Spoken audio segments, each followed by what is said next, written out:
I don't think we can afford to fail. I don't think failure should be an option.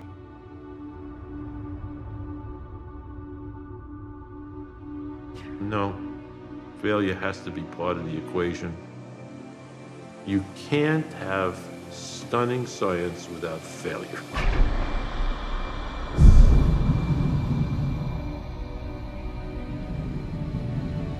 I think the people who have success without having failure don't appreciate it nearly as much as those of us that have lived through the failures.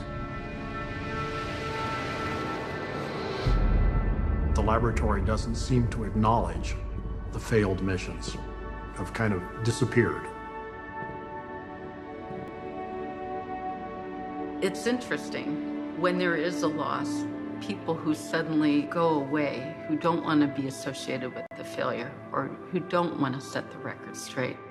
We want to bury our losses. I think that it's the pain we can't accept. I think it's the personal anguish. It's the damage to the reputation. That fear has kept us from being even bolder than we have been, although we've been very bold. We hurt ourselves by describing the process in terms of winners and losers. You don't know how close you are to the edge. And I put the successes and the failures about an eighth of an inch apart. So we stumbled, but let's go back and see what we can learn from that and try it again.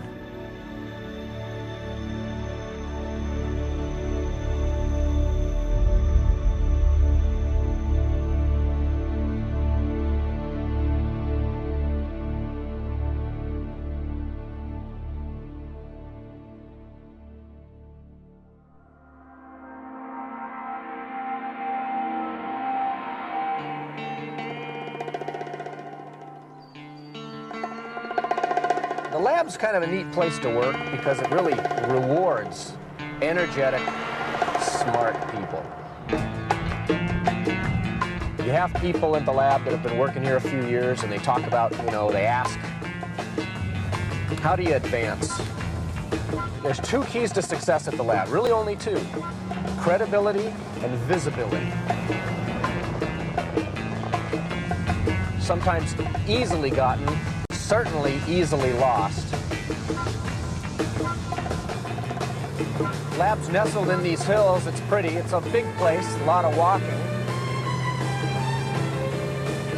And you get to use these cool badges. In the late 1990s, NASA's Jet Propulsion Laboratory was on the verge of a new era of exploring the solar system and beyond. Just ahead were 6 new missions slated for launch in just 6 months, an unprecedented achievement. There were 2 new spacecraft to target comets. One would test a new propulsion method that sounded right out of an episode of Star Trek, while the second mission would be capturing particles from a comet and bringing them back to Earth, something never before done. A space telescope would search for the birth of galaxies. For our own planet, there was a satellite to measure wind speeds across the oceans. And for Mars, there were 2 new missions. The Red Planet became a major destination following the discovery of a Martian rock that some believed contained fossilized microbial life. Something really, really huge that's going to be taking place over the next 10 years as we send many missions to the Red Planet. And usually one of the most asked questions regarding Mars is there life on Mars? I think there is life out there somewhere in the universe. I don't believe that we can be the only beings in the universe. So I definitely think there's somebody out there watching.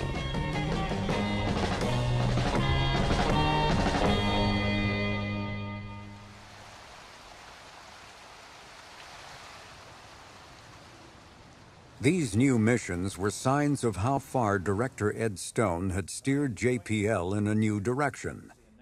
one that emphasized smaller, less expensive, but more numerous missions. I had come to believe that we had done the major global exploration missions, and we really needed to move on to a new frontier. And the question is, what was that frontier going to be? The new frontier had a name: faster, better, cheaper. It required embracing aerospace companies as partners and giving work over to them. And agency officials were to be viewed as customers to be satisfied. The new watchword was, make a deal and stick to it. If we're going to continue exploring the solar system, our engineering challenge, our science challenge, is to find ways to do that at lower cost. The changes underway also included staff reductions, even as missions were going out the door to industry that was hungry for work following the end of the Cold War. We agreed to reduce the size of the staff at JPL by 1,000 over a several-year period. Well, when that was announced, it was a bombshell. The laboratory had never voluntarily reduced its staff. I'd like to hear from you on what are you concerned about? What are you worried about? What are you fearing at this time? It was very difficult to explain or justify to the employees who were concerned about their job, and said, look, why are you doing this? You don't have to do this. My budget hasn't been cut. Why me? And one of my concerns is that there is It colored everything we tried to do. It was a grinding downsizing, you know. Every year you'd ratchet down a little more, a little more, a little more. But back in the back there? And what should I be doing? Where should I be going for careers? Things like that. Are we going to build spacecraft, or is that industry? Where to go and what to look for in the future is real confusion. Not sure where to go with it. Yeah, well, you might ask, what does our customer in Washington expect of us, right? And for my level, I have the slightest idea of that. Faster, better, cheaper. Really comes back to the basic point, though, that JPL, the reason there is a JPL, the reason there is a federally funded research and development center for NASA is to do things nobody else can do. And so we have to always keep in mind that is really the reason we're here. And if industry can do it, then in fact it's much less appropriate for us to continue to do it. So we have to find a way to always move forward. But we are certainly not in an era where we can say this is ours and therefore we get to do it. In fact, we're being encouraged very strongly to make sure that where we can, we involve the wider community. And it really is a challenge for us, because that means just at the time we get our arms around something, we're told, that's great, go somewhere else, do something new.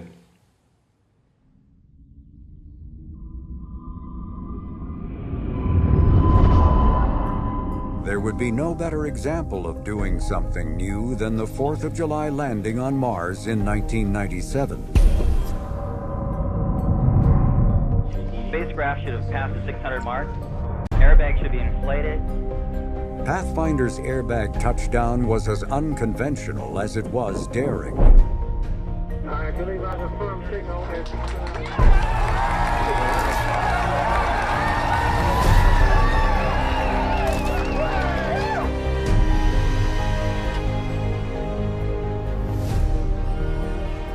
And after bouncing to a halt and unfolding, a tiny rover had trundled off the lander. The first wheels ever to roll on Mars. Well, it's my distinct pleasure to present to you the first rover on the surface of Mars.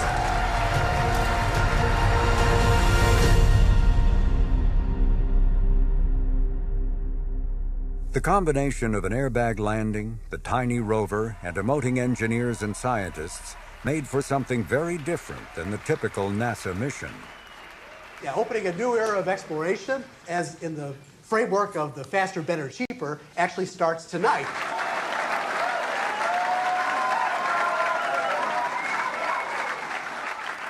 Pathfinder captured the hearts of people everywhere, and the mission quickly became the poster child for faster, better, cheaper's most forceful proponent, NASA Administrator Dan Golden. His ambition was to darken the skies with inexpensive but innovative spacecraft, and should a few of them occasionally fail, that, he had declared, was an acceptable risk. I think all the elements are right here at JPL, and I think if you have confidence in yourselves to go to the cutting edge and not be afraid of failure, just don't be afraid, I think great things will happen.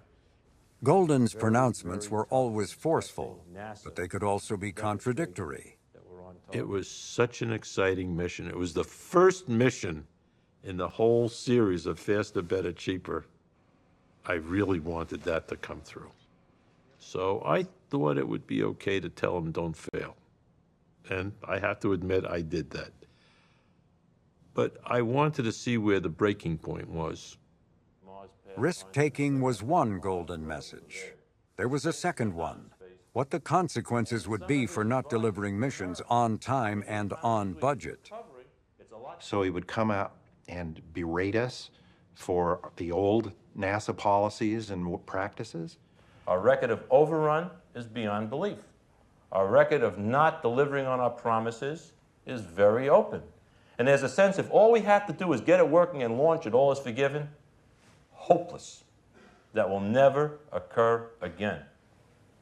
And we'll cancel the sick chickens. And we'll prioritize. Darwin is going to reign supreme at NASA of the future.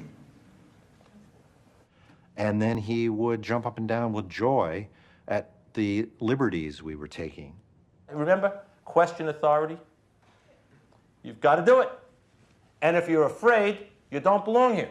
And if we at headquarters or anyone forces a contract down your throat that's stupid, how do they say it? Just say no? I'm serious about that. You better not take it, then take it, and then when a problem occurs, say, I have an excuse. No excuses are accepted.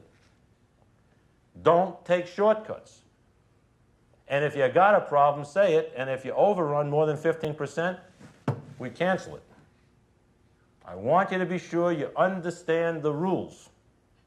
This is how Darwin works. This was very tense. You know, he would come here and he would scream at us, quite literally scream that we were not taking risks, that we were too conservative. And, you walk away from that and you ask, I wonder if he's right. As much as you're defensive, you ask, was he right?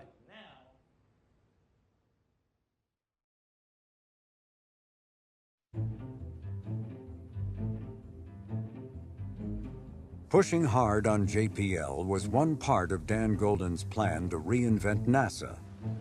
The Mars rock, hinting of life elsewhere, was another. For America's astronauts were seeking a new destination. Any first step would be to explore Mars with robots, and leading that effort at JPL was Donna Shirley, champion of Pathfinder's rover. Something happened, and this is what happened. This is Allen Hills 84001, and it's had a huge impact. Whoops. I don't know why I do that. There's no orientation. And this is what they think might be a life form, except it's a couple orders of magnitude smaller than anything that's been found on the Earth. NASA decided, gee, we better start looking at what all this means for the potential Mars mission. So there was a What NASA wanted was to send a steady stream of spacecraft to Mars. Orbiters, landers, and even missions to bring Martian rocks back to Earth. All to be done cheaply. The Mars exploration program currently has $150 million a year. That's about the size of a major motion picture. So you can pay your $8 and go to a movie, or you can go to Mars, whichever you like. To cope, Shirley reorganized and introduced a radical new way of conducting business. After building a spacecraft, teams would hand over the controls to a single centralized group called Mars Surveyor that would fly all of the Mars missions. The biggest problem I had was getting the project managers to work together, because the system at JPL and almost every place is set up so that if your project works, you're king. If your project doesn't work, you're a goat. And program? What program? The program also called for using industrial partners more often, a strategy already well underway. As JPL built Pathfinder, Lockheed Martin Space Systems in Denver assembled an orbiter, Mars Global Surveyor. We had a great team that shared the objective that we were going to make this launch on time, and we were going to make all the requirements, and we were going to do it within the cost and schedule. The team clicked. We had a good plan. I think we didn't deviate from the plan. The plan for cutting costs included reducing the amount of fuel needed to go into orbit at Mars by using a daring technique called aerobraking. And that requires using the solar arrays, which are on either side of the spacecraft, to essentially drag through the atmosphere of Mars to gradually slow the orbit of the spacecraft. Aerobraking had been tried only once before at Venus, where the atmosphere was more predictable. And it had been done as an experiment at the end of a mission, not the beginning. But these kinds of decisions were paying off in money and time. It just almost made your head spin with how rapidly the whole process worked. Mars Global Surveyor met its launch schedule and not only stayed on budget, but gave back to NASA $6 million. 10, 9, 8, 7, 6, 5, 4, 3.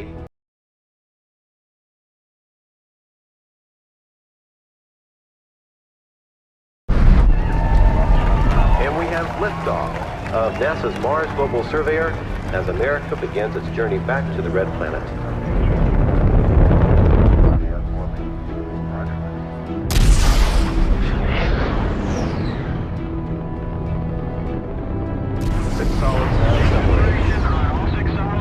Everything is continuing according to the timeline. Main engine and vernier chamber pressures are good.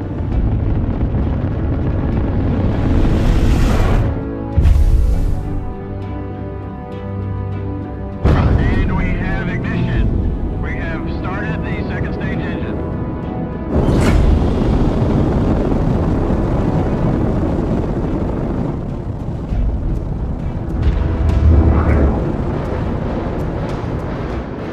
We have spin rocket ignition.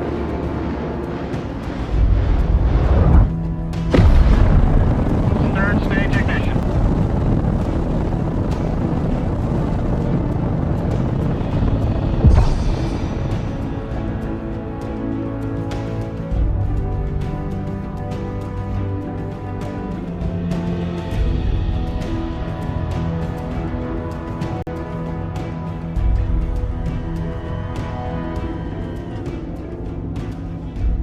And we have confirmation that we have spacecraft separation. Mars Global Surveyor is the first of 9 U.S. spacecraft that will journey to Mars over the next decade.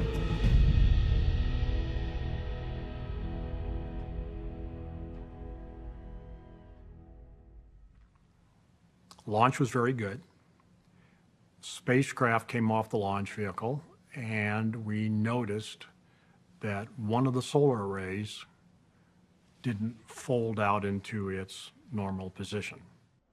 Good afternoon and welcome to the Mars Global Surveyor post-launch press conference. About that minor problem with one of the solar array panels, what is the worst case scenario? What happens if it doesn't get extended further? What are you going to try to do to fix it? If you get to Mars with it like this, do you lose anything? Do you lose power? What's the ramifications? The fact that we had a crippled solar array wing at the very beginning of the mission, which was absolutely essential to being able to do the aerobraking, really upped the stakes on figuring out what had gone wrong with the solar array deployment and trying to find a way to get it fixed. Telemetry suggested the array had not latched into place. For the entire cruise, the wing would slightly sway back and forth. But tests on the ground pointed to a potential fix. Once at Mars, it was possible that the pressure of aerobraking would provide the added push the panel needed to lock into place.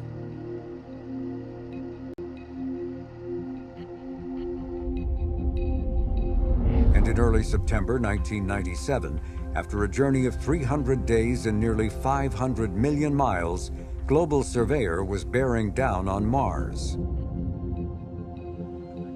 For orbit insertion, as with the cruise phase of the mission, assignments were split between Pasadena and Denver. Lockheed Martin handled the day-to-day monitoring and flying of the spacecraft, while JPL provided deep space communications, navigation expertise, and overall management. For project manager Glenn Cunningham, the events surrounding orbit insertion made for an especially anxious time.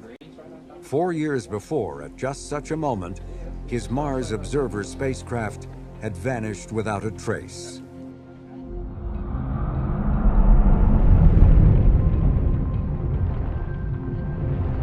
All stations on Mars up. Zoom just says this time we should be one-way light time from the burn starts.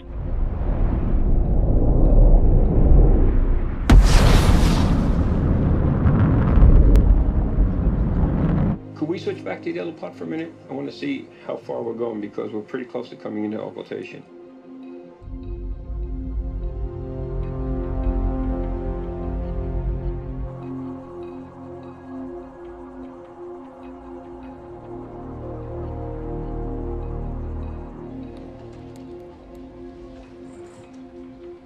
FOM, this is navigation on Mars Ops. Navigation, go ahead. Going into the occultation, we are taking a close look at our Doppler signals, and we have a Doppler signal of a minus 50 hertz.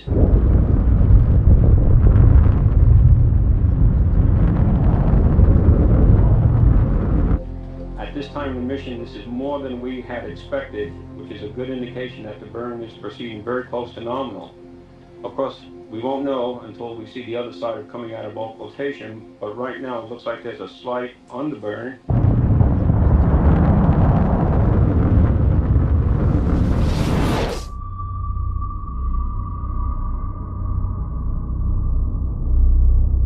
We were watching the telemetry, and we had this computer visualization going along. So as the telemetry hit the ground, people were calling out, main engine on, main engine firing.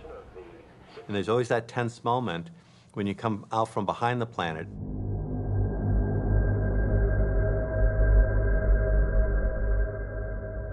We have a signal in the SSI.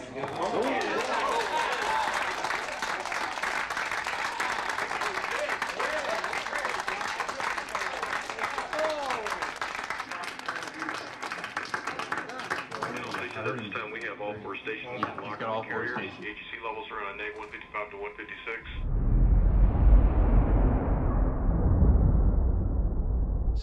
Celebratory peanuts there. All right. Glenn, MOI peanuts? MOI peanuts, okay. Good person, MOI. Thank you. So we're dead on that one. All other attitude control telemetry looks pretty good. I'll go through it quickly. The control of the spacecraft right now, pause errors and body rates look good. So looks like we had an excellent burn. Go ahead, FOM. Glenn, we've got a healthy spacecraft in Mars orbit, and we're go for aerobraking. Roger, I copy that. Couldn't be better.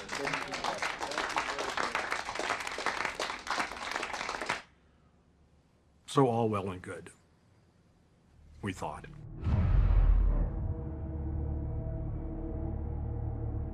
We did a couple of drag passes, and we noticed that the panel moved a little bit. And one day, the panel moved really significantly, and we got really worried.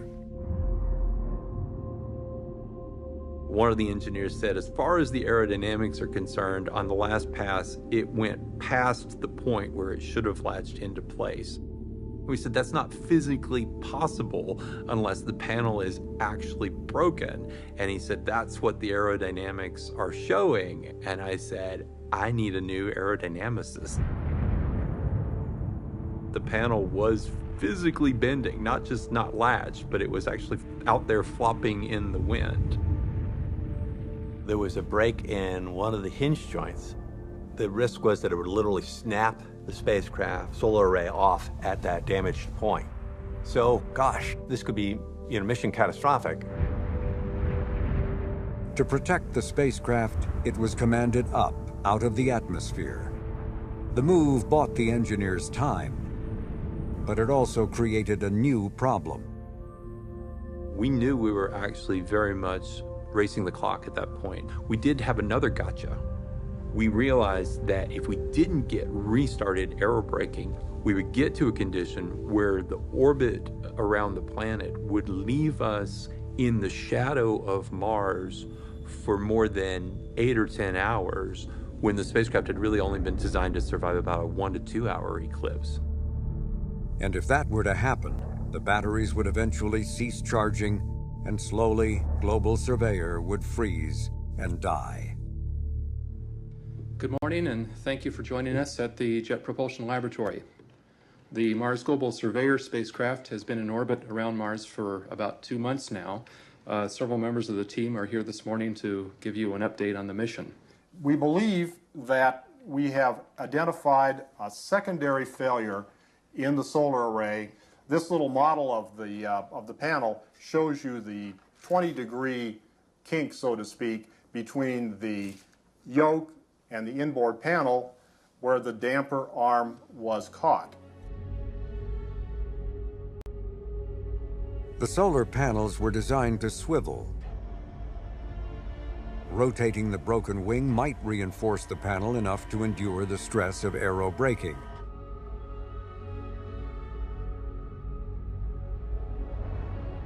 But all of the delays had made shambles of the orbit plots that had been painstakingly calculated based on the need of science instruments to see the Martian surface in daylight. To do the science it was designed to do needed to not only get from the big orbit, the initial capture orbit, down to the science orbit, but it needed to do it in a certain amount of time so the lighting conditions were appropriate for all the science instruments that we had on board. If the lighting wasn't right, a lot of the science instruments were not going to work. An entirely new sunlit orbit plan had to be created on the fly. Then slowly the spacecraft was dropped back into the Martian atmosphere. The crippled solar panel held.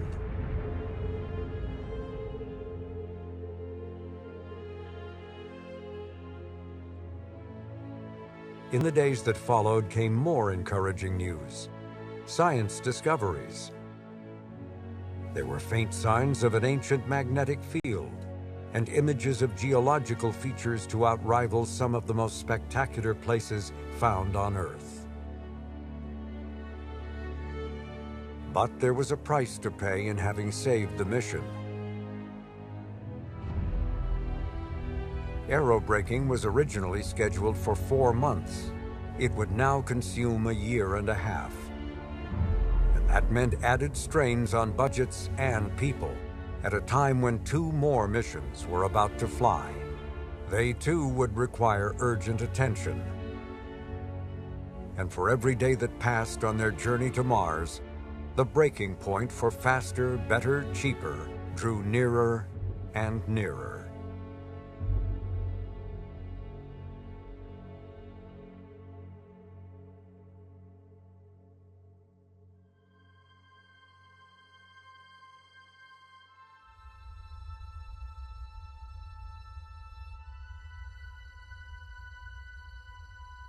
There are many reasons for the grip Mars has on the human imagination. Its mysteries beckon in part because of what our planets have shared in common. In the distant past, Mars appears to have been much warmer, a place where water in great quantities once flowed on the surface. But where did it go, and why? Some scientists think the answers to these questions might be found in the Martian atmosphere. All of the geologic evidence that we see on the planet from early data from Mars suggested that it was once very wet and therefore apparently warm. Well, the atmosphere role in this story is, well, where did the atmosphere go? Why is it so dry? Why is it so cold? How did the climate originally start out as wet and warm? We couldn't explain that early on, and we couldn't understand why the atmosphere changed so radically. How had the evolution of the planet got it to where it is today? Dan McLeese devoted his science career trying to answer these questions. He worked for more than a decade for the chance to fly a science instrument on the Mars Observer mission, the spacecraft that was lost just before reaching Mars in 1993. I knew my career and those of all of my science colleagues, some of whom I had hired to begin work at JPL on that experiment, that we were all now looking at a very uncertain future. It was going to be every man for himself trying to get your investigation flown. And now the question was, who was going to be in the lifeboat when it pushed off from the wreck? McLeese had to wait 5 more years before his lifeboat arrived. Mars Climate Orbiter was billed as the first interplanetary weather satellite. McLeese's science instrument, built to detect water vapor and carbon dioxide, was the main payload. It was heavy, required substantial power, and was highly sensitive to heat radiating from the spacecraft. All of these factors had to be reckoned with by engineers designing the spacecraft. The result bore no resemblance to Mars Global Surveyor. Climate Orbiter's shape was asymmetrical, having only a single solar panel that was to be flown mostly off to one side. It was only one of 2 missions that were to be launched in 1998, the reason why they are sometimes jointly referred to as Mars 98. Mars Polar Lander was a throwback to the 1970s Viking missions that used rockets to reach the Martian surface. The budgets for the 2 Viking missions had been more than $1 billion. And even more astonishing from a budget perspective was that JPL and industrial partner Lockheed Martin had signed up to build and fly these 2 spacecraft for the price of Mars Global Surveyor. It's commonly believed that this 2 for the cost of 1 idea originated at NASA. But the agency's then Associate Administrator of Space Science, Wes Huntress, calls that folklore. The original proposal, he says, came from Lockheed Martin. I was facing a decision about what to do for that flight opportunity. Are we going to do another orbiter, or are we going to do a lander? The science community was at odds as to which they wanted. Some wanted an orbiter, some wanted a lander. And at the time I thought, well, I've only got money to do really 1 mission of the cost of Mars Global Surveyor. So while worried about what decision I'm going to make, Lockheed Martin came in, said, we can do 2. I think we can do our lander and we can do the orbiter if we take advantage of certain ways in which we build our spacecraft and build them together, so we're not building 1 spacecraft over here and 1 over here. If we could do some things in construction so that we could keep the cost down and do to it. Sold. Donna Shirley's reaction was not nearly as enthusiastic, but JPL signed on, knowing that if it didn't, some other place would. You can see how crowded the schedule is. We're beginning to understand how hard it is to turn out production line spacecraft on this kind of timetable, especially for toughest jobs like landing on Mars. 2 missions for the cost of 1 was taking faster, better, cheaper to an entirely new level, giving pause to even gung-ho Pathfinder engineers. I remember people bragging early on that they said, yeah, we're going to do 2 for the price of 1. I thought, good God, is that really doable? John McNamee was picked as overall manager of the 2 missions, though he had to be talked into taking the job. McNamee started out his career in construction, but he went back to college and earned a PhD in aerospace engineering. Early on at JPL, he was seen as an up-and-comer. He had been in charge of mission design for Pathfinder and was known for his no-nonsense style and being a tough negotiator. You can't afford to spend time with hundreds of people in rooms for hours and hours, days and days, trying to figure out what to do. You take as much data as you have, you make a decision quickly, and you move on. And you only revisit a decision if, the preponderance of the evidence says you really screwed up. We certainly made some. To have any hopes of success, McNamee was convinced he would have to run an even leaner and meaner team than even Pathfinder had been. John McNamee took it to an even more extreme level in the sense that the JPL fingerprints on Mars 98 were relatively light. This was, we're going to let Lockheed Martin do it the way they want to do it. And that itself was a challenge to the JPL culture, because it's like, well, what do you mean we're going to not understand what these guys are doing? And it's still got a JPL mission. Why don't we have people overseeing what they're doing? And John was very adamant about the fact that he didn't want to do that. He couldn't afford that the only way to accomplish this was to let Lockheed do it the way they wanted to. This hands-off approach was not welcomed by a number of JPL engineers. Most were accustomed to peering over the shoulders of contractors as part of their responsibility to assure mission success.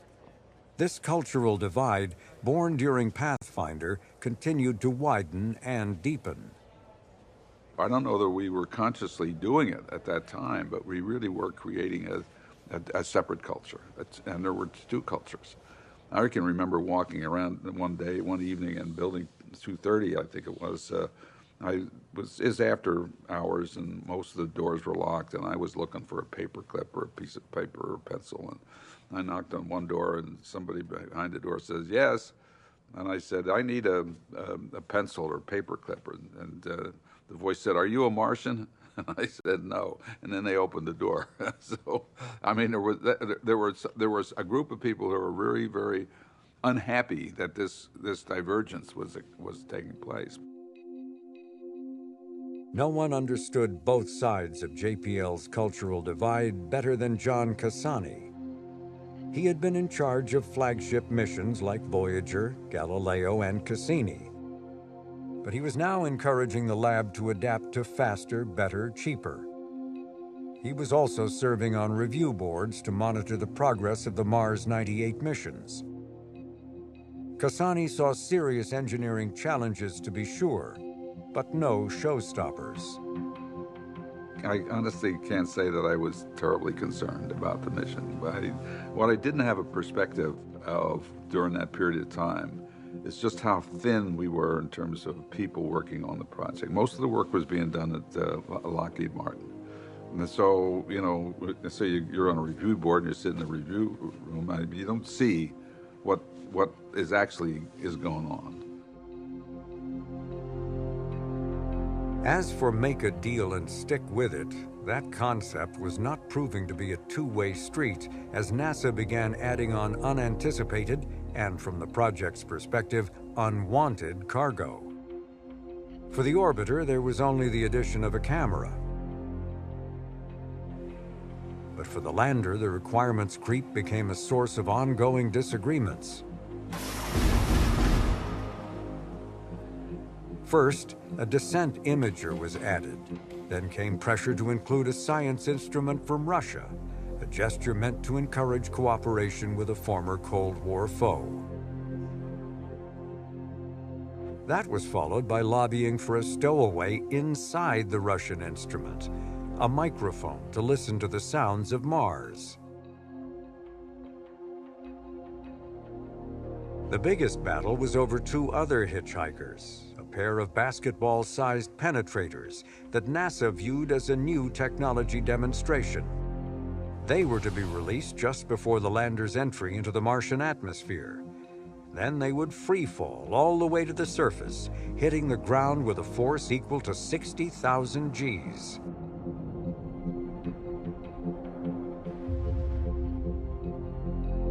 If still in one piece, the probes would search for traces of water ice and serve as precursors to one day scattering other miniature monitors all across Mars. This experiment, named Deep Space 2, was also assigned to JPL.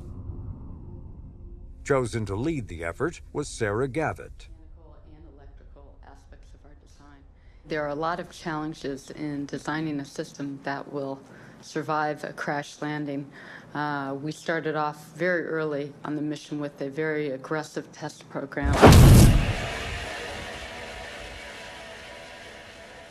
To truly have tested it, we probably would have needed 1,000 probes that you fired in under a variety of environmental conditions. We didn't have the luxury of doing that.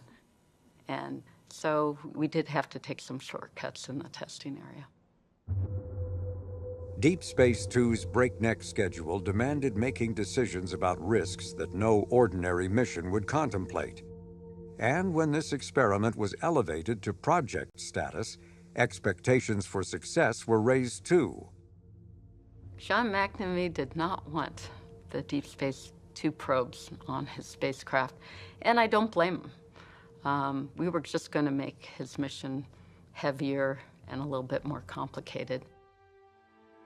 McNamee was unable to keep Deep Space 2 or most of the other add-on payloads off the lander. And a year from launch, he saw an even greater threat looming. This one from inside JPL. The centralized team that was to fly the two spacecraft were still busy finishing aerobraking for Global Surveyor. Where, McNamee asked, was a detailed schedule for the new Mars missions? When would staff have the time to learn to operate the two spacecraft? As for the suggestion of delaying training until time of launch, that, McNamee declared, was a fatally flawed idea. And it was just this continual, what I call the death of 1,000 cuts. And I just realized that really bad things were going to happen, and I was watching people suffer. The program was out of control. There was no way to fix it. No one would listen. I was so concerned about it that I actually retired. I just couldn't stand it. And people were killing themselves. They were absolutely killing themselves trying to make this work. And so the day I made the decision to leave was pretty much the nadir of working at JPL, which is very sad because you hate to go out on that note. But we had a great retirement party, so it worked out.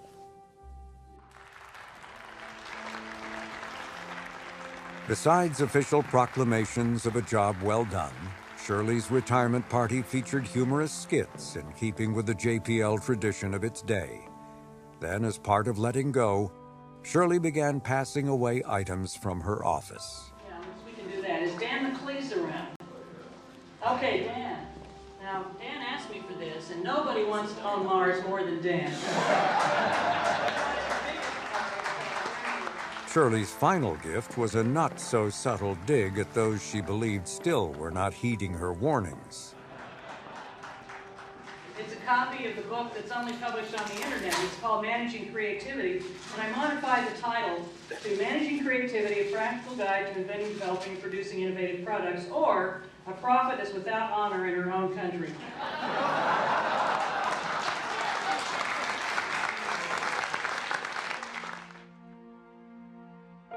There we go. That's the one. Great. Thank you. What can I say?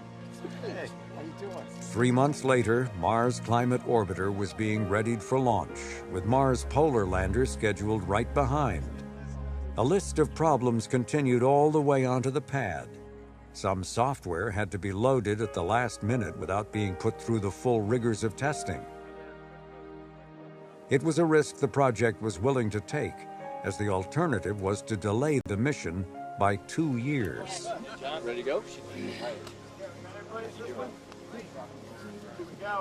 See, Chief, got some good weather. A review board of hard-nosed veterans also delivered the verdict that the two missions were ready to fly. The JPL Lockheed team had done what many thought impossible. They had built two spacecraft for the price of one and delivered them on time and on budget. For me personally, 15 years ago, I was hammering nails in 100-degree heat on the roof in Texas, so I am very excited to be doing what I'm doing right now as opposed to that. Frank, about Aviation Week, kind of a broader question on the lower cost missions. Are you guys going to maybe go back and do an operational scrub of any sort beyond what you would anyway? I do not think spending huge amounts of money necessarily guarantees success, and we have examples of that. And I think the thing to remember is that the complex nature of this business sometimes does come back and get you with little problems. And I've said this before, the surprising thing is not that we have scares or problems. The surprising thing is that we have so few of them. It's a very difficult business. RCO, report ready to go for launch. Ready to go for launch. And we have liftoff of NASA's Mars Climate Orbiter as we continue to explore the mysteries of the red planet. We have liftoff of the Delta II rocket carrying the Mars Polar Lander, NASA's first visit to the red planet's southern pole.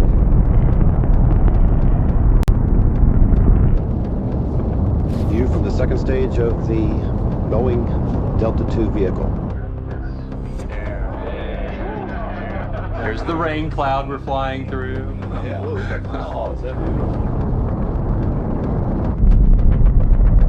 Pass through Mach 1 coming up on max Q.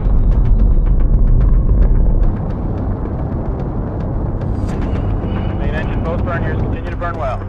We expect to see these boosters burn out and jettison. We have jettison of the solids. Again, a beautiful view from the second stage of the Delta vehicle. And we have main engine cut off. Main engine has cut off. With the progress of launch, everything continues to go right on schedule. No issues or concerns are being addressed at this time.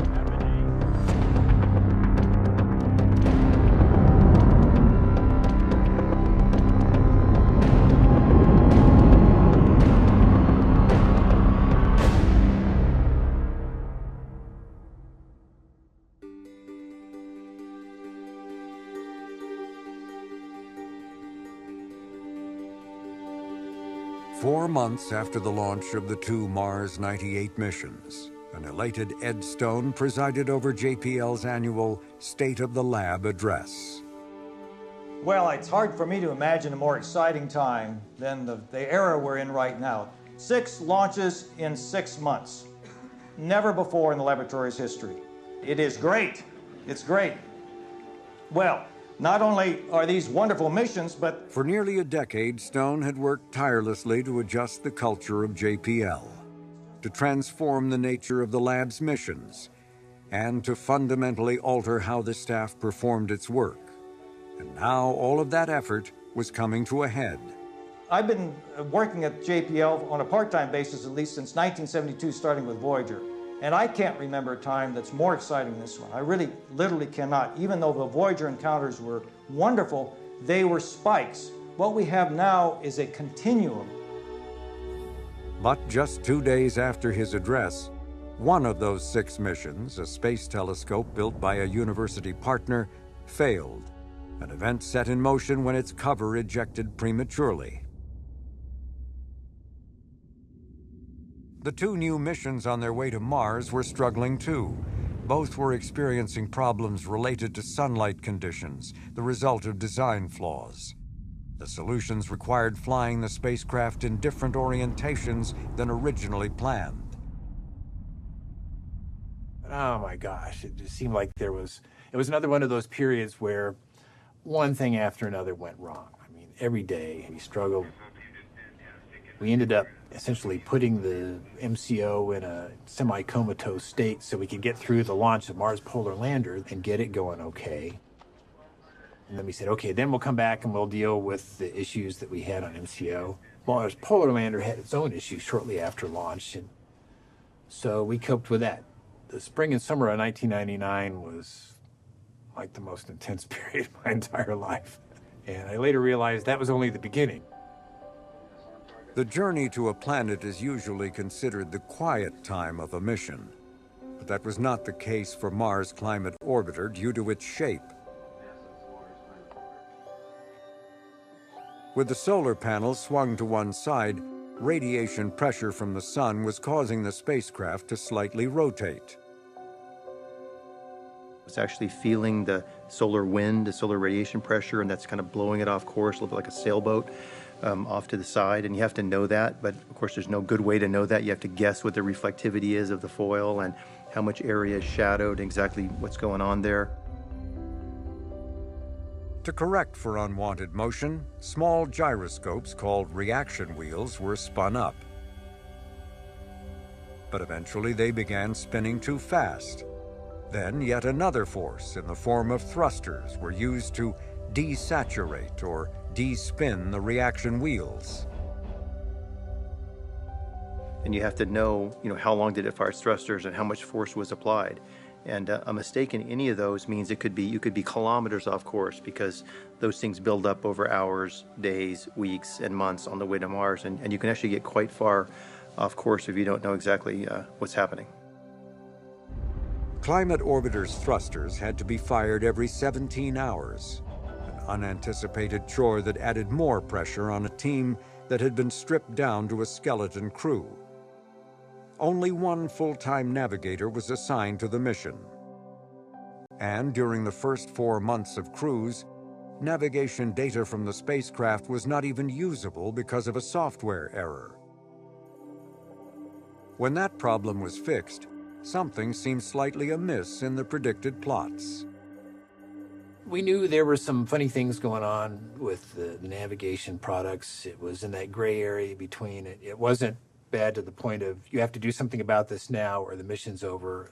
It wasn't just fine. And so often, when there are one problem after another, I found in my own role, you really have to judiciously prioritize. The navigator and his supervisor expressed their puzzlement in phone calls, emails, and even face-to-face meetings. But a formal report was never submitted, and the source of the small discrepancies was never tracked down. I think we failed to properly record it as an incident surprise anomaly. That was probably the devastating step, because it was an issue that was recognized. I remember talking about it in the staff meeting. The trajectory wasn't performing as expected, and I just don't know why we never entered it into the system the right way. Over time, these navigation worries came to be viewed as something of a theoretical irritant. For while the course plotting of a spacecraft can rightly be called rocket science, it is surprisingly not an exact science. And of course, there's no GPS out there. There's really no way to know where you are except tracking with the big Deep Space Network antennas. But that's only in the line between you and me. So it's only one component of the 3 dimensions that the spacecraft is in. And so by measuring only one component, you sort of have to unfold through understanding orbital mechanics and understanding what the spacecraft is doing, exactly where it is. And it turns out that's a pretty complicated process.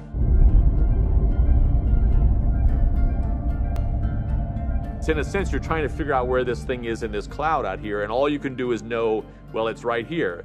But it could be right here and going this fast, or it could be right here and going this fast. You don't know the this way, right? The this way you only can do by building up over time. Well, it was here, and then we think it was here, and you begin to eventually converge in on it. But that takes months. The thing that helps you is that it's not just randomly moving. It's in orbit around the sun, and so it has to be moving in a predictable way, except for the times in which something else is pushing on it. And the something else that's pushing on it are these little thrusters that are on the spacecraft. And those are things which are difficult to predict. 2 months before arrival at Mars rose another problem. During a trajectory course maneuver, the spacecraft's solar panels seemed to have jammed.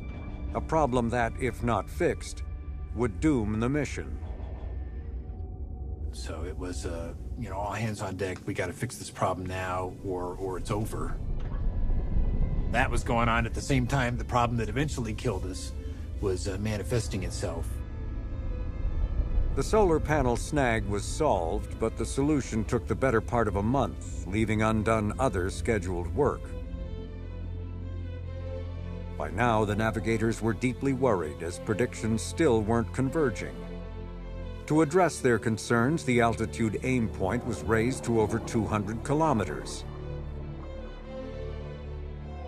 But after the maneuver was performed, new plots showed the aim point was 72 kilometers lower than expected. With tensions running high, the navigation team leader argued for yet another maneuver to push the spacecraft even higher. People were used to the navigators, basically saying if they didn't understand where it was super precisely, it was like, well, they always have so much margin. Those guys are, they never miss anything. And when they were trying to communicate, no, really, we really don't understand where this trajectory is going. We're seeing things in the data that don't make sense to us. The message that was received was very different, I think, than the message that they were trying to communicate. And so this was another one of those cases of not knowing how close to the edge we were on this particular mission. Given the concerns, a small subset of a review board met by telephone to consider an emergency maneuver. No navigator was invited. The outcome was to press on as planned. While the navigation solutions were worrisome, they still showed the spacecraft having twice the altitude needed to safely go into orbit. Last-minute changes, the reasoning went, might introduce new dangers. Among those on the phone call was Richard Cook. Oddly, a lot of the senior leadership of the development project and the operations project both had navigation backgrounds, or all had navigation backgrounds. And I think that created this model that this is something that we know how to do, and that there was not, clearly proper paranoia is one of the things that we, believe in very strongly around here. I think that because of that comfort with the underlying technical problem coming from the management, there was just not enough paranoia. And instead, if anything, there was the opposite, which is you guys are too conservative, it'll be okay because it's always okay. 2 weeks before the decision not to conduct an emergency maneuver, climate orbiters saw this image of Mars. It would be the first and only one the spacecraft would ever see.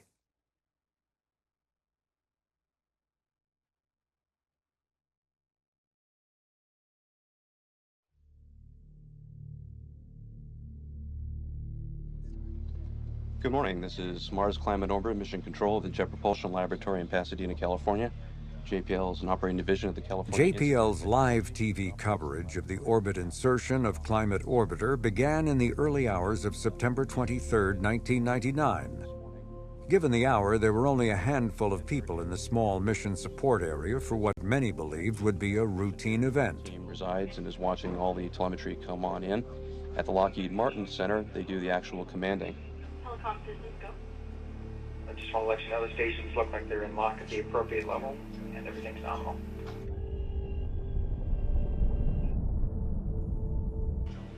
In charge of the JPL crew was Flight Operations Manager Sam Thurmond. John McNamee was there too. He was now working on a different mission, but he had continued to be in close touch and his opinion still mattered. Looking on from just outside the room was Glenn Cunningham. He had recently retired, but found it hard to stay away. Moving into Cunningham's role with responsibility for flight operations for all of the Mars missions was Richard Cook. All systems continuing to report nominal as we head into MOI. The altitude was still, in the days up to arrival, was still hanging around the 150, 160 kilometer range. And so everyone was like, yeah, it's going to be lower than we want, but still okay. There was one last update of the altitude, and that was at about probably midnight or 1 o'clock, where the data all the way up to that point was used to calculate a new idea of what the altitude was. And it dropped to 110 kilometers, which was frightening. But I think, we still felt like that was above the survival limit of the spacecraft.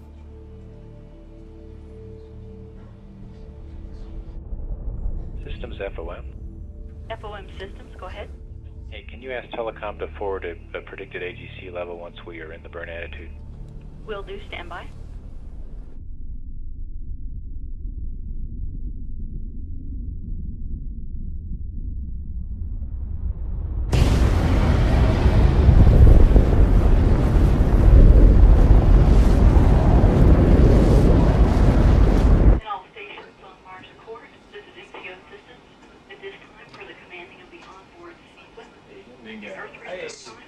Yes. Yep. The next event again would be loss of signal with occultation start at 9:05:41. That would be MOI. You could relate almost exactly the time at which we lost lock on the signal as the spacecraft went behind Mars and what altitude the closest approach was going to be. Okay, Station 43 reports that they dropped receiver lock at 090456. And the last signal seen in the FFT was at 090502. Roger that, thank you. We got LOS unusually early, and I looked to go mark the spot on that graph of where it had occurred to see what the flyby altitude would be, and it was almost off the page.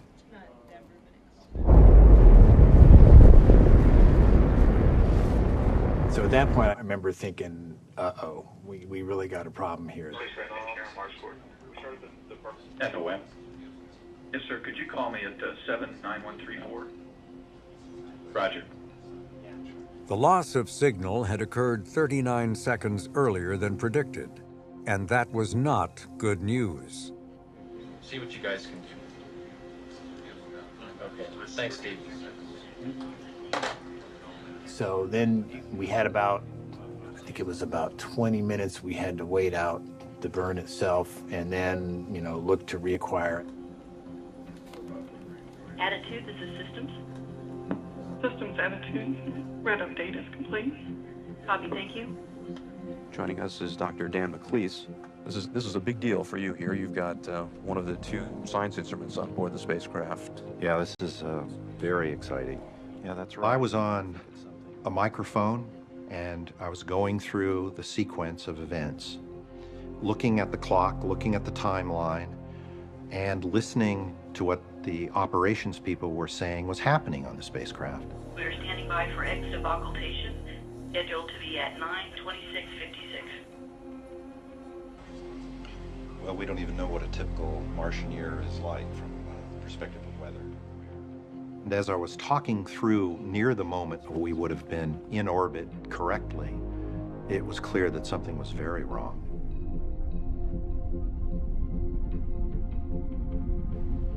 I didn't know what to say on live TV, so I just walked away from the microphone. I walked into the room where the telemetry was coming down from the spacecraft, and people were saying, it looks like we're going in close. Looks like we're closer than we thought we would be. And I'm saying, there's an atmosphere. This is not the moon. We are not going to make it.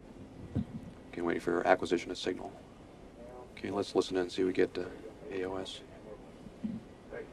And everybody's going, oh, if we just can get past the entry point, we'll see if we come out the other side. And I just couldn't believe it. I couldn't believe that people were even imagining such a possibility. I knew it was over. Twice unlucky? What? This is not possible. And we didn't reacquire. I mean, I remember talking with the so-called the ace, the person that talks directly with the stations. He was talking to the station operator, saying, I'm not, were you seeing anything at all, any sign of the carrier wave, and it wasn't happening. And that's when, all right, we're going to have to get off script. I think there are one or two possibilities that take a while to get.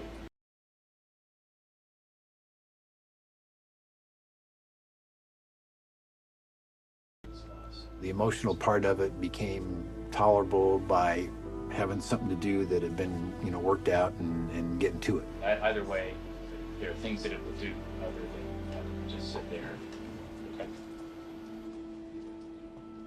And I'm producing this out of our TV control room, and no one's talking on the comm lines anymore. That's gone silent, and people are starting to pick up their telephones and communicate. It's like, what's going on here?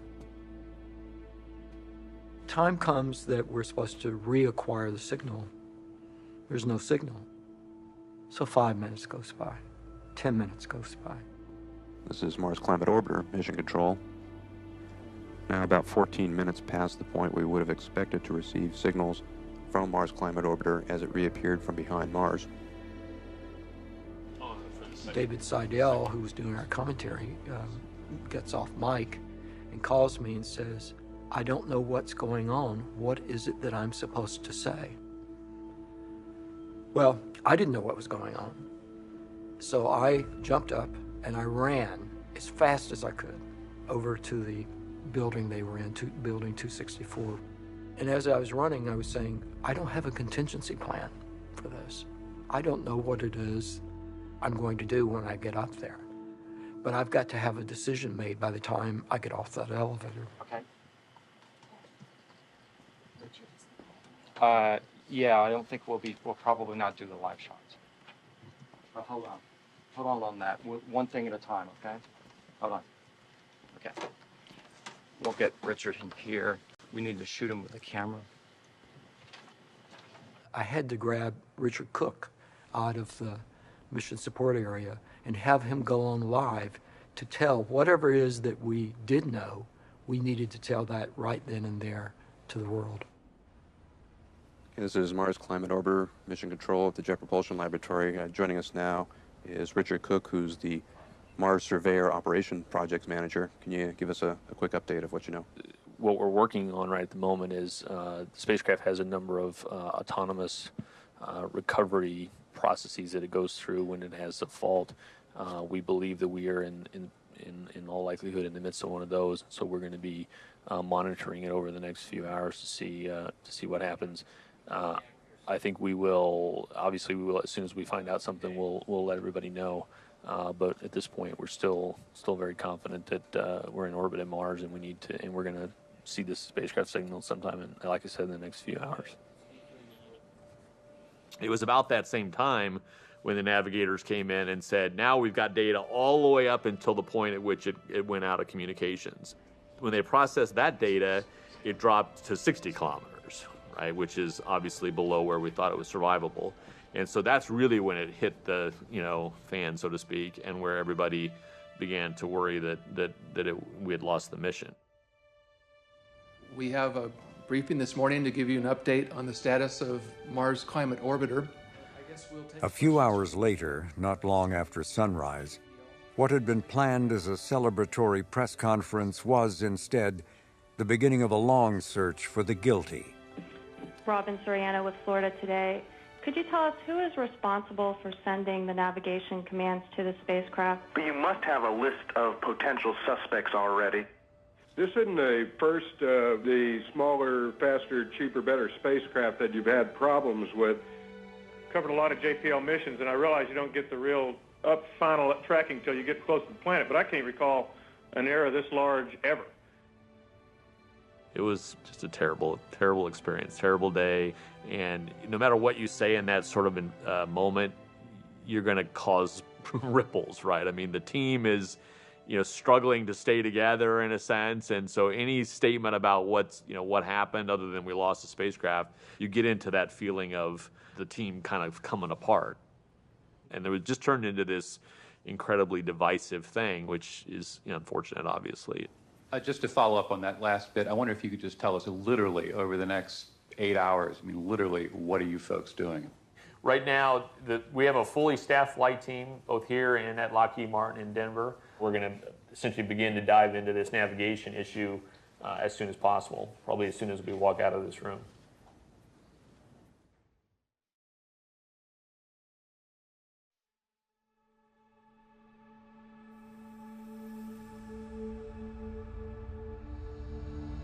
One month before the loss of Mars Climate Orbiter, a JPL-built spacecraft called Cassini had skimmed closely past the Earth with pinpoint accuracy, bound for Saturn. Cassini was the most expensive and advanced planetary spacecraft ever built, the quintessential Battlestar Galactica. I hate that word, Battlestar Galactica, but I understand where it came from. Tom Gavin was a veteran JPL engineer who considered Cassini as one of his and the lab's proudest achievements. In the months preceding the loss of Climate Orbiter, he had been asked to look under the hood of some of the other, faster, better, cheaper missions. What he saw, he didn't like.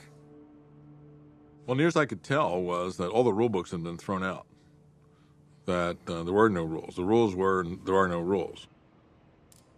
I think there's a lot in faster, better, cheaper, but it isn't being undisciplined. You know, it's okay to take risks, but understand what risk you're taking. Okay, if you don't understand what risk you're taking, then you're uncontrolled. I mean, the MCO thing should have never happened. There was no excuse. I figured this was an easy event.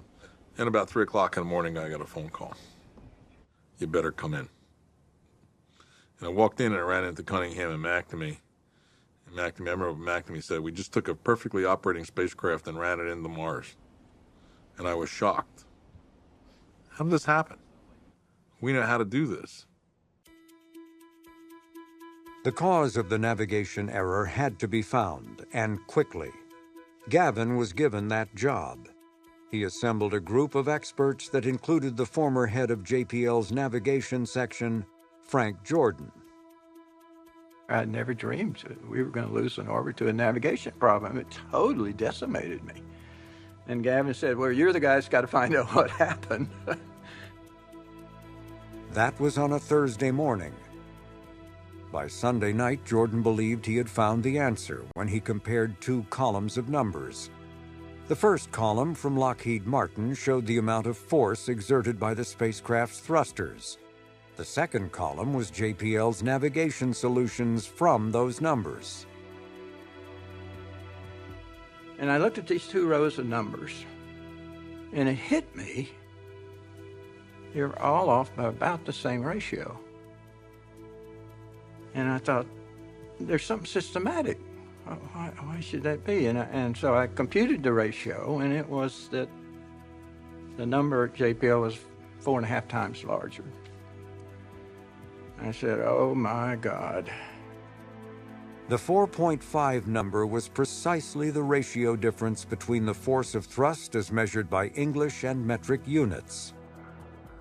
For the entire journey, the navigators had assumed the numbers supplied to them by Lockheed Martin had been in metric units, as had been specified. Unknown to them, each time the thrusters were fired, the effect had been to push the spacecraft downward 4.5 times more than their calculations. The cumulative effect doomed the spacecraft.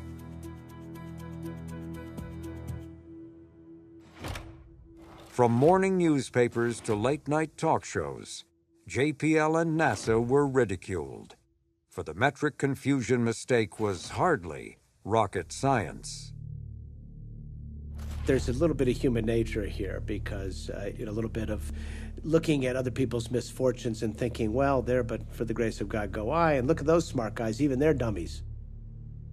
When it's laid bare and it comes out to something as simple as one team using the metric system, one team using the English system, and not knowing that there's a human foible component to it that everybody gets, because we've all made mistakes like that. This is just one of those epic mistakes. It was a difficult time because, of course, everyone looks at kind of the final cause of what happened, and that was, the unit's error in this thrusting for the angular momentum desaturations. But of course, that's the tip of a big iceberg. Mike Watkins had been named supervisor of all of the JPL navigators only a few months before the loss of Climate Orbiter. He too was swept into the media storm that broke over the measurement mistake. The harder thing to talk about is, what led to the design, what led to the lack of communication, what led to the lack of staffing that didn't uncover that problem and work that problem to a solution. And I think the disappointing part was, of course, you couldn't tell that story. You can't tell that story in the Tonight Show monologue.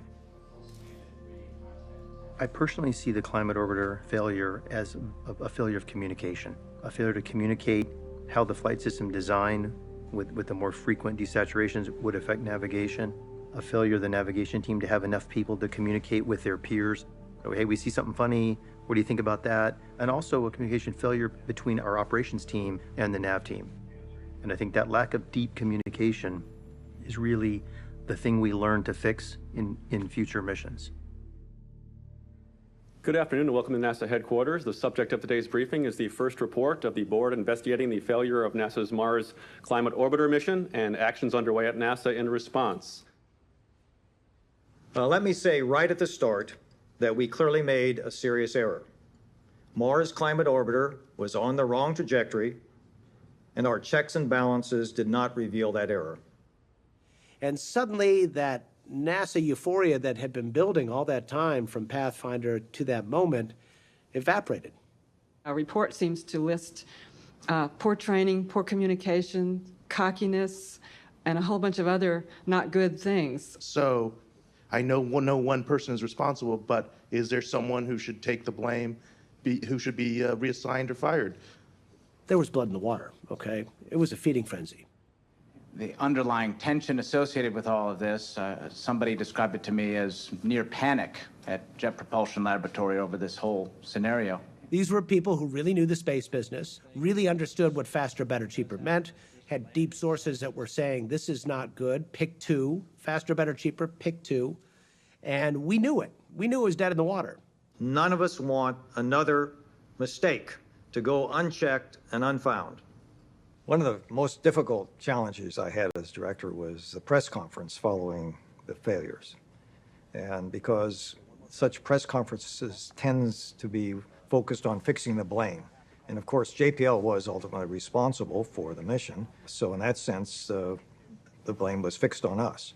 But on the way back to the laboratory from that press conference, I realized the most important thing was to fix the problem rather than fixing the blame, so that in fact we could create a program moving forward. And so on the way home, we worked on a speech which was in fact focused on the way ahead rather than on fixing the blame.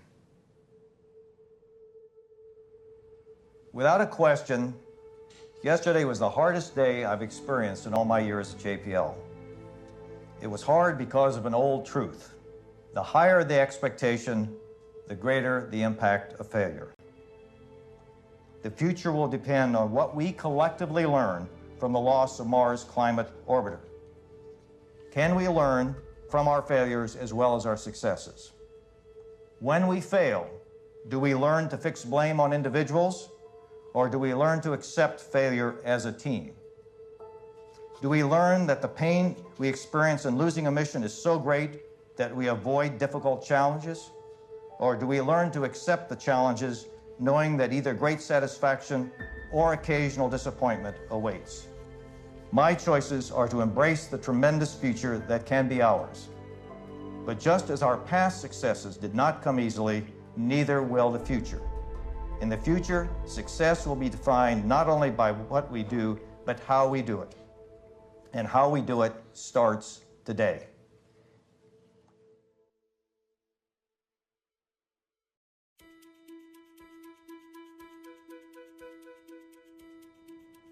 And then it became very apparent that we had to do everything we could to try and save the polar lander because we had just lost the easy one.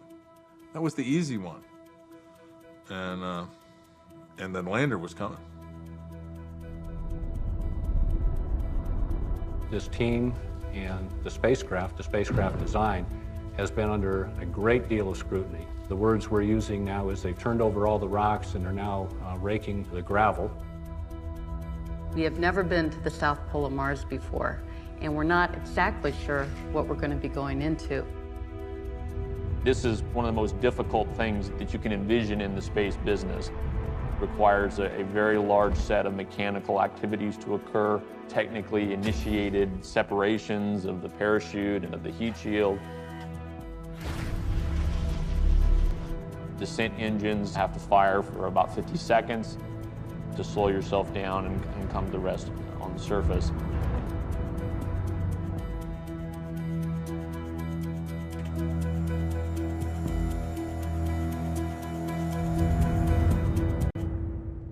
After the cause for the loss of Climate Orbiter was found, Tom Gavin and NASA led an all-out search for flaws that might doom the polar lander.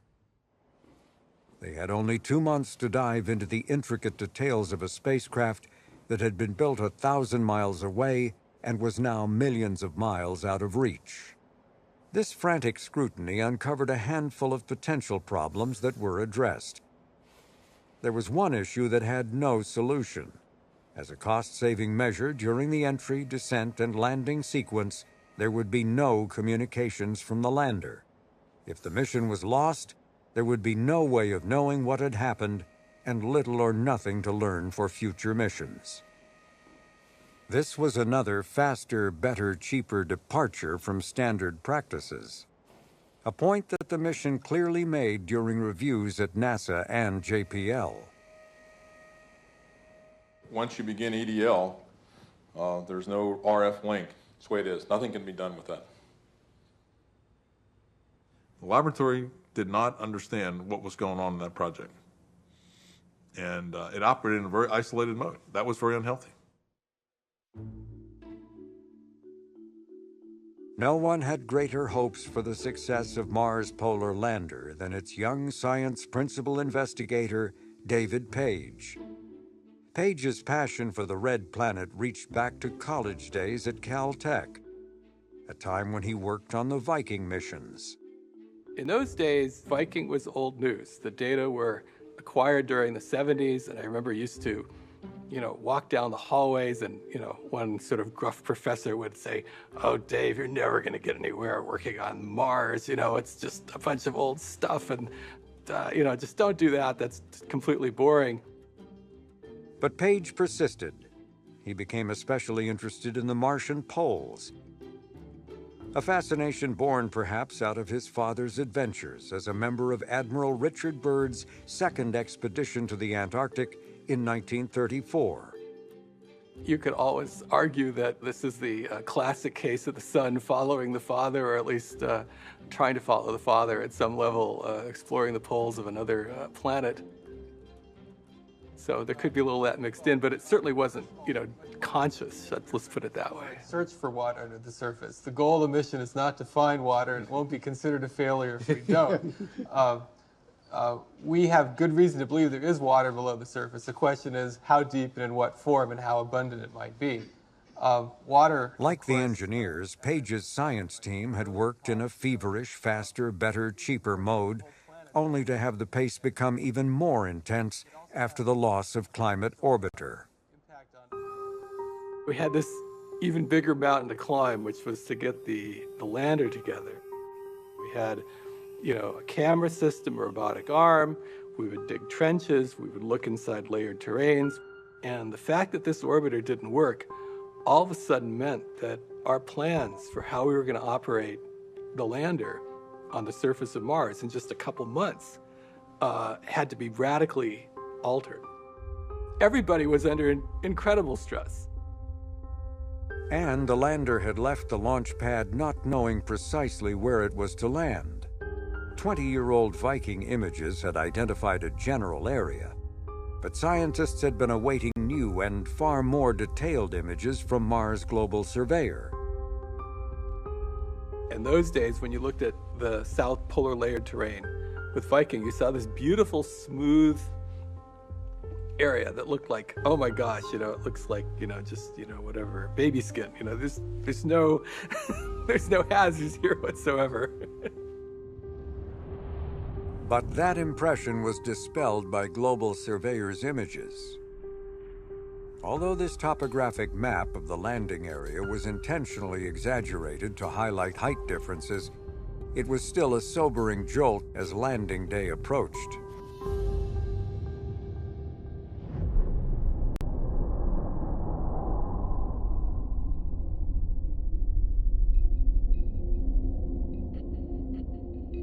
We are an hour and a quarter away from arriving on the surface of Mars with 3 spacecraft. The soft landing Mars polar lander and 2 experimental hard landing microboats. All protection reports, all states are nominal. We have a good spacecraft. We are ready for entry. spacecraft engineer FOM on Mars Ops. Yes, I'd like to report that the pyrotechnic device has been fired to pressurize the propulsion system in preparation for entry. Copy.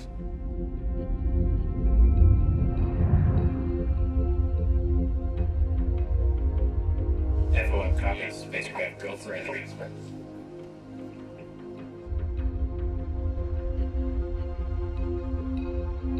You've been sitting in the room here for the last hour or so. What's your view from the inside? Cautious confidence. We think we've done everything we can do. It's out of the engineers' hands at this point in time, and every indication is that the spacecraft is performing exactly as intended. Everything's nice and warm and ready to start the entry, descent, and landing sequence here in just a few short minutes.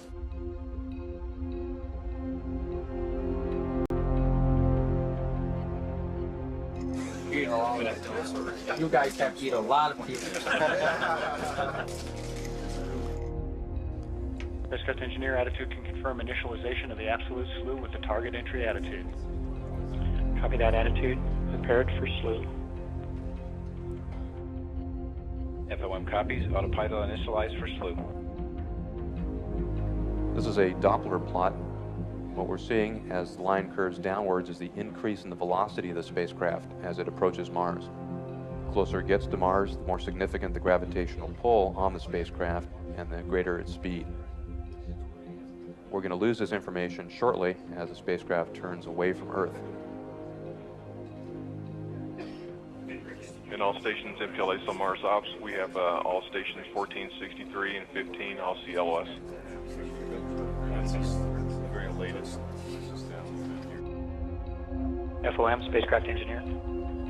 The FOM. Happy landing, Sam. Copy that, lad. 30 minutes or so to go here. This is a view of the landing site. The red ellipse is the target area. And in the center of that ellipse is where we're headed today. They showed me a picture of this sort of large depression. And it reminded me of Climate Orbiter again, that somehow the lander had sort of drifted off course a little bit compared to where we wanted to land it, and that it was not going to hit this cliff, but it seemed like it was awfully close to this cliff feature here. And I said, oh God, how did this happen? And, somebody said some sort of techno mumbo jumbo about, trajectories and solutions and all this kind of stuff. And I said, okay, whatever. But I think that was the real interesting moment for me, because it really hit home sort of how remote Mars is from the Earth. You're just completely on your own. Like the concept of like true exploration really hit home, that we were really, really out there. This time, the lander should be commanding separation from the back shell with the guidance system initiating a pitch-up maneuver. Power descent is only about 40 seconds in duration. During that time, the spacecraft will decelerate from approximately 75 meters per second, or 160 miles per hour, down to a soft landing at just over 5 miles per hour. Systems, we expect touchdown at 201445. Copy that, I believe. Are we past that mark, systems? Affirmative. Copy that. At this point, the lander should be resting safely on the surface for the nominal flight path. Begin storing MARDI data and critical entry, descent, landing, engineering telemetry in its non-volatile memory. Just minutes after the time of the scheduled touchdown, into the mission support area walked, unannounced, NASA Administrator Dan Golden. He was followed by JPL Director Ed Stone and Caltech President David Baltimore. And on the telephone from Washington was Vice President Al Gore, waiting to congratulate the team. In this particular instance, it was almost like, you hear stories about animals or cats, that are pregnant cats that want to go off in the corner and hide somewhere before they give birth, right? This was definitely one of those cases where it was like, can we just get all of the press out of here and get all of the dignitaries out of here and let us do what we need to do, in dignity by ourselves, and we'll call you, get the dad out of the delivery room, go to the bar across the street, and once the delivery's done, one way or the other, we'll call you when this is over. we were showing him the pictures of the landing site, and he looked and said, "God, are you sure this is a safe spot?" You know, all of a sudden, you could see this, twinge of doubt sort of, roll over the man's face as he started, sort of looking at what we were actually going to do here, which was to, come blazing through the atmosphere, open up all these parachutes, put on these thrusters, and try to land this three-legged lander, in this terrain here. All stations in PLX, we're still looking, and the spectrum close out. The signal of the notes will not quite be as soon as they hear from any of the spectrum analyzers. Stand by. 12:30 was the first opportunity to hear from the lander, but there was only silence.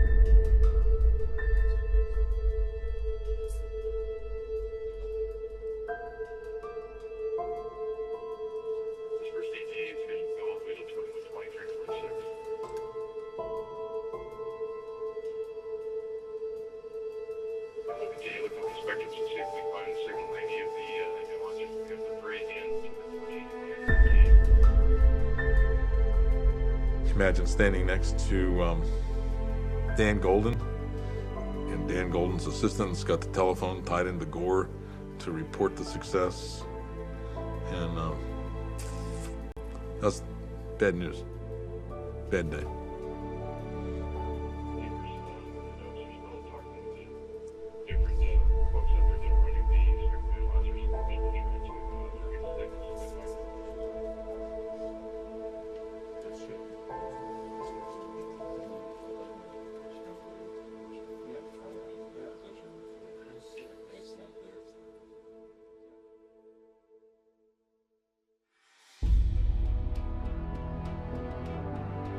We did not hear. But we had a plan for what would happen when we didn't hear. We have a plan of additional communications opportunities today. That playbook, I think it reflects our normal model, which is, well, it's a problem, but this thing will, this is what could have caused it, and that will be okay because there'll be another opportunity. What are the possibilities, realistically, that something catastrophic has happened to the spacecraft? I think we have a long way to go before we're going to begin to get concerned. Can you think of a single scenario that would account for the failure of communication with both the probes and the lander? Not separating, the cruise stage not separating. And so we played through the playbook, which stretched for days. And we will continue to look for the probes once a day all the way out through Sol 9. But to be honest with you, the chances of hearing from them will be greatly decreased by tomorrow morning. It was a very bad time period for those of us who had given so much and invested so much in a mission. You get very attached to these spacecraft. And when you lose one, it's like losing a best friend, and it's very difficult. How confident are you that the probe is intact on the surface? I think that that's the big question. And it begs the question again whether we're trying to do these too fast and too cheap. And that is something that we hear quite often from people around here. What do you say? Frankly, are you not clutching at straws? We haven't exhausted all the possibilities. I do think that the lesson I learned from that is that they either go really well or they really don't go well. There's not really a in-between that's very likely. We're pretty much reaching the point where we've used up our final silver bullets. You can still continue to try to find it, but to get yourself in that mindset, which you got to accept it, is a better for everyone than the sort of slowly ripping the Band-Aid off, which is what we did. JFOM, go ahead. Yeah, Sam, I'm sorry to report that all we have is HKTM at this point. It seemed to have been a nominal no-contact MR pass.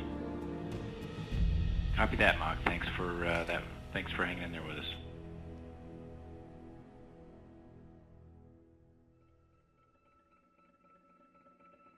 The loss of Mars' polar lander was first believed to have been caused by a premature shutdown of the descent engines.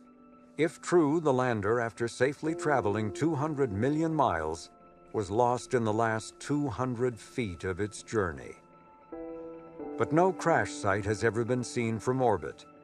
Subsequent research points to the likelihood that the lander and its cruise stage never separated. But Mars' polar lander remains a mystery still to be solved. We just went too far in trying to skinny down and reduce the number of eyes, the number of people involved, was just too fragile. It almost worked. In fact, it probably could have worked. But that is not the right answer. The right answer is to find the right balance of checks and balances and safety net so that, in fact, you don't expose teams to these sorts of situations, which are really devastating for the teams. The eyes of the world are always upon us when we go to the Red Planet. When we succeed, 1 week after the failed landing, Ed Stone once again addressed the lab. While acknowledging another painful loss, his message was really about the future. The last week has been very difficult, and the attention is far from over. But scrutiny and criticism can be good things. At times, we will be uncomfortable with some of what is said about us. But at the end of the day, we will learn from what has happened, and JPL will be a better place for all of it. I was reminded of this earlier this week when Homer Hickam, the author of Rocket Boys, some of you may know the book by the movie title October Sky, and he suggested that I turn to chapter 19 of his book. A lot has happened to you, probably more than I know, but I'm telling you, if you stop working on your rockets now, you will regret it the rest of your life. You've got to put all your hurt and anger aside so that you can do your job. Your job, Sonny, is to build your rockets. You've got to give it everything you've got. You all are Homer Hickams. A lot has happened to you, probably more than I know. But if you stop working on your rockets, on your projects, you too will regret it the rest of your life. You have to put all your hurt, your anger aside so you can do your job, because your job is to build the rocket. Your rocket is going to open the doors to space exploration in the 21st century. Thank you.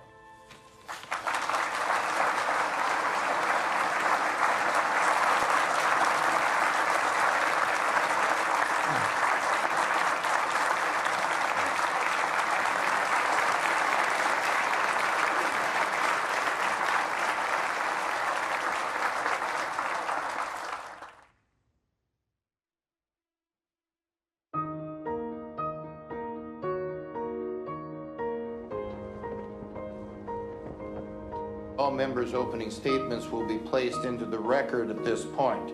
Will you all please stand and raise your right hand?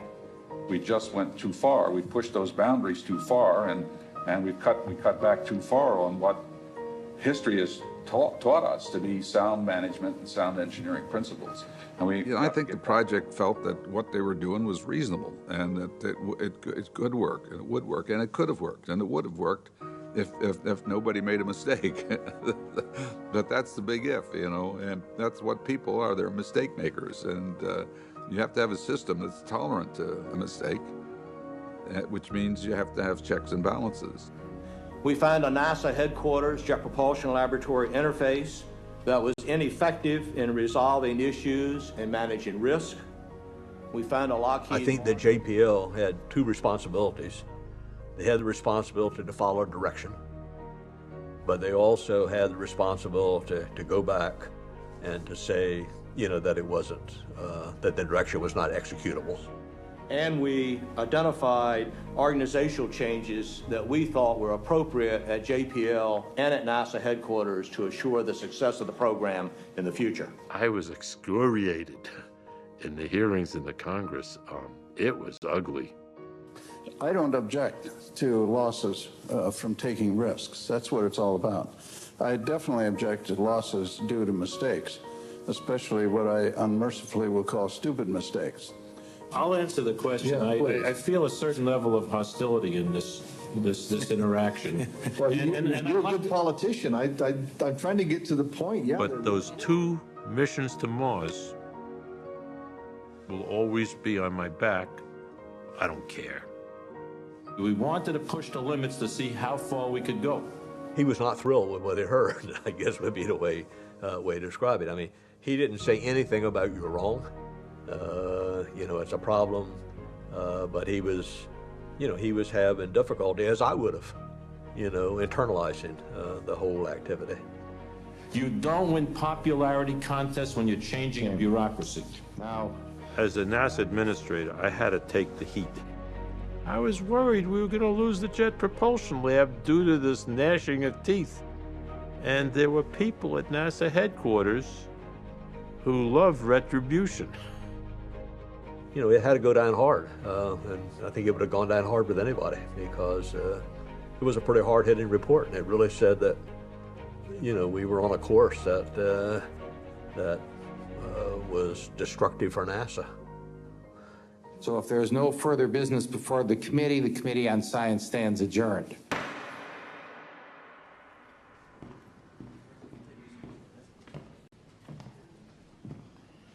I pushed too hard, and in doing so, stretched the system too thin. It wasn't intentional, it wasn't malicious. I believed in the vision, but it may have made some failure inevitable. I have no qualms about pushing them, albeit they should have pushed back a little bit, but it's okay. I wanted to demonstrate to the world that we could do things much better than anyone else, and you delivered. What we did is we reduced the price of the mission from in excess of billions to a few $100 million. We knew we could have errors, and it occurred. So what? So what? I salute the team's conviction and courage, and make no mistake, they need not apologize to anyone. They did not fail alone. As the head of NASA, I accept the responsibility. You can't have stunning science without failure. And I have no regrets about that mission. Zero, none.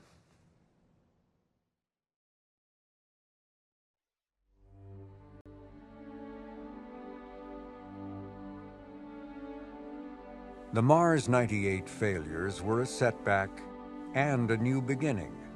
Rather than retrenching, NASA's Mars program was reinvented and given greater financial support. In years to come, technical twins of Mars Polar Lander would fly. The Climate Orbiter mission was immediately reflown as Mars Odyssey 2001. We have basically 8 receivers in lock right now in the spacecraft vaults.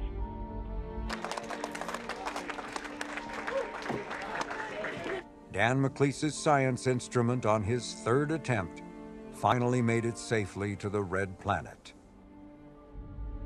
Getting Mars Odyssey underway was a fitting capstone for Ed Stone's tenure as JPL director. And before departing, he signed on to a bold plan to send an entirely new kind of rover to Mars. Dan Golden liked the idea so much that he ordered up 2 of them. It was one of his last major decisions. As 2001 was also Golden's final year at NASA, the era of faster, better, cheaper came to an end. But there would also be far fewer Battlestar Galacticas. And while one era was ending, another was beginning. For JPL and its new director, Charles Elachi, the arrival of the 21st century would be the opening of a renaissance of space exploration.